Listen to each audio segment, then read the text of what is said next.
बन्नू में ताजिरों के कत्ल के खिलाफ एहतजाज करने वाले मुजाहिरीन और university of science and technology के तलबा आपस में लड़ पड़े हैं। तलबा का दावा है कि ताजिर यूनिवर्सिटी बंद कराने की कोशिश कर रहे थे।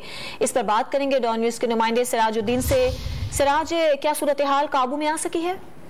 देखिए, ये गुज़िश्ता 3 दिनों से जो 3 ताजिर जिनके कत्ल हुआ था उसके खिलाफ ये ताजिर और मकामी लोग एहतजाज कर रहे थे। उनकी सुनवाई नहीं हुई तो आज ये सड़कों पर निकल आए और जबरदस्ती जो है वो बन्नू यूनिवर्सिटी ऑफ साइंस टेक्नोलॉजी के जो कैंपस है उसमें दाखिल होने की कोशिश की। यूनिवर्सिटी कैंपस को बंद करने की कोशिश है, जिसके ऊपर हंगामा हो गया है। तलबा जो है वो सामने आ गए हैं, उनके दौरान झड़प हुई है और जो गार्ड वगैरह थे उन्होंने मुंतकिल करने के लिए एहतजाज मुजाहिरीन को हवाई फायरिंग की है। जो वहाँ पे तलबा और जो दिगर जराये पुलिस है उनके मुताबिक 3 अफराद जो है वो इसमें जख्मी हुए हैं, जिन्हें मकामी अस्पताल मुंतकिल कर दिया गया है। अभी भी मुजाहिरा जारी है। जो यूनिवर्सिटी इंतजामिया है, तलबा है, उनके मुताबिक मुजाहिरीन जो है कैंपस के अंदर दाखिल हुए, तोड़फोड़ की है और काफी नुकसान पहुंचाया बिल्डिंग को। पुलिस की भारी नाफिजी मौके पर पहुंच गई है और सूरत हाल को काबू करने के लिए इंतजाम किए जा रहे हैं। हमारी तो वहाँ पे बात हुई, उनके मुताबिक हालात अभी भी कशीदा है। मुजाहिरीन काफी बड़ी तादाद में अभी भी मौजूद है और स्टूडेंट्स भी वहीं पे मौजूद है। पुलिस पहुंची हुई है और सूरत हाल को काबू करने की कोशिश कर रही है।